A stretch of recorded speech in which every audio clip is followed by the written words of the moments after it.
Good day, everyone, and welcome to my campaign for your member of federal parliament in Scarborough-Gilwood. Why am I campaigning for your member of federal parliament in Scarborough-Gilwood? Because I have great concerns for the needs of the people, not only for the people of the city of Toronto and the people of Scarborough, but the people of this great province, Ontario, and this great country, Canada.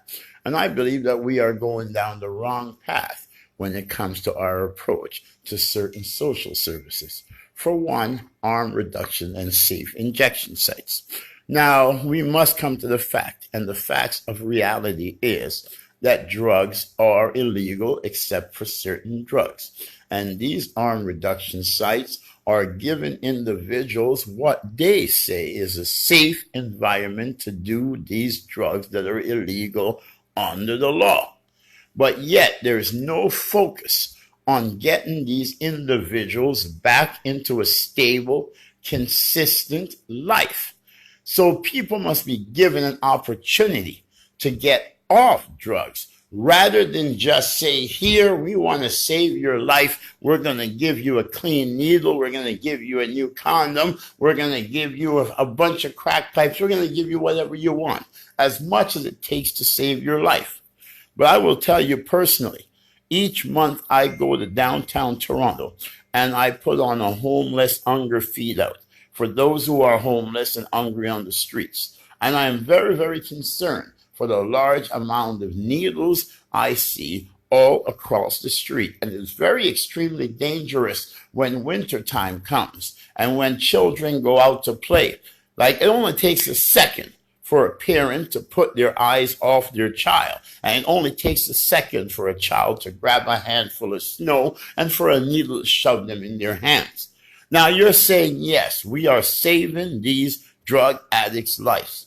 Now, but the question is, are you giving these drug addicts an opportunity to save their own life? Now, we cannot control tragedies that happen in life. And I have known all different forms of drug addicts. But I will give you an example of one I know. A friend of mine who passed away a few years ago, we called him Pops. And I used to sleep underneath the bridge with Pops. And I sat down one day and had a conversation with this gray old man. And I asked him, why did he do drugs? Why are we sitting down underneath this bridge every single night smoking our crack pipes? Why are we going out day by day, Pops? And why are we making hundreds of dollars and in the morning we're waking up hungry, sleeping on a steam crate? Pops is a very wise man. And when we sat down, he says, Kevin, I love you, brother. And, and he just started, I said, Pops, seriously, why are we doing these drugs? Why are we making it the main frame of our life? And then Pops told me the story. He says, I was married and I had a child. And we had a routine to where every single morning I get up, I turn the car on, I drove my wife to work, and then I drove the kids to school, and then I go home. And then at the end of the day, I go and I pick up the wife, then go pick up the kids, and then we'll go home. But I think he picked up the kids first and then pick up the wife and then go home because the kids got out earlier than the wife finished first. Says one morning, me and my wife got into an argument, and I was so darn angry. Says, Kevin, I was so angry that I wasn't going to drive her to work. I wasn't going to drive the kid to school. She's going to drive herself to work and drop the kid off to school on her way to work. I says, yeah, Pops. Okay, so you got angry. And he says, yeah, but that morning my wife left and took the car and drove the kid to school and went to work. On their way home after picking up the child, they got into a car accident. They both died. I says, yeah, Pops, but that wasn't your fault. It wasn't your fault that there was an accident. He says, it was my fault. He says, how?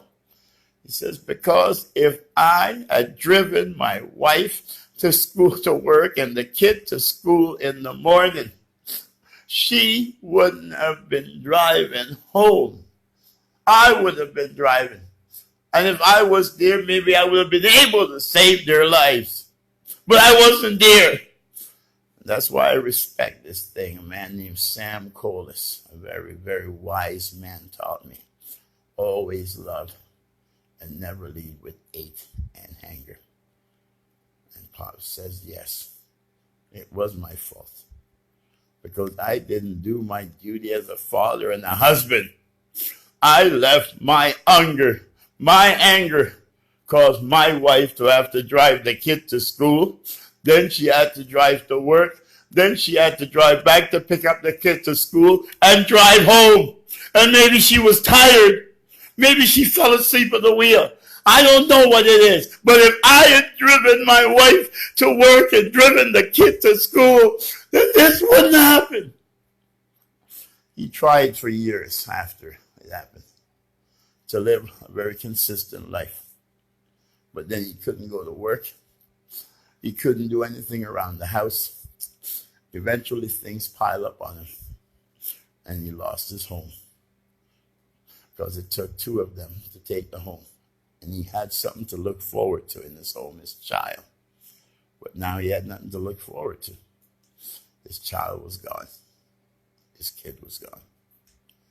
And that's what led this man to drugs.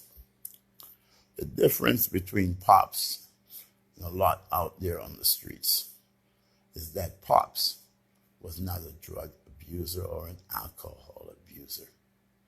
Pops was a drug user.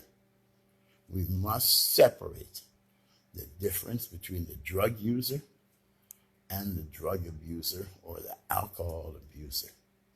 The user will do whatever it is, whether it's for health reason or whether it is for entertainment or whatever it is, will use them. But they'll put the drugs when the time they're supposed to use it. And then they'll do their everyday thing, fulfill their responsibilities. My goal is not to curb the path of that drug user because that's their choice as long as they're able to maintain their responsibility. Where we have the problem is when you have those that makes drug use and alcohol abuse their everyday life, where it's a 24/7 thing. And I certainly do not support that because I have lived that life. I have lived that life to where for 24 hours a day, my only concern was how to get more drugs, how to make money to get more drugs. I used to go out there and I used to be panhandling right through from 3 o'clock in the morning until 3 o'clock in the morning. I'd be up and down the street until my feet hurt as hell, till I can hardly even walk. I would travel like 20 miles just to make that extra $5 just to get that little stone that will last me probably less than 5 minutes. You understand? So now, imagine if I was taken out of that environment, taken out of that cycle, or given an opportunity to take out of that cycle. Then today, you could be here. I was given that opportunity. That opportunity came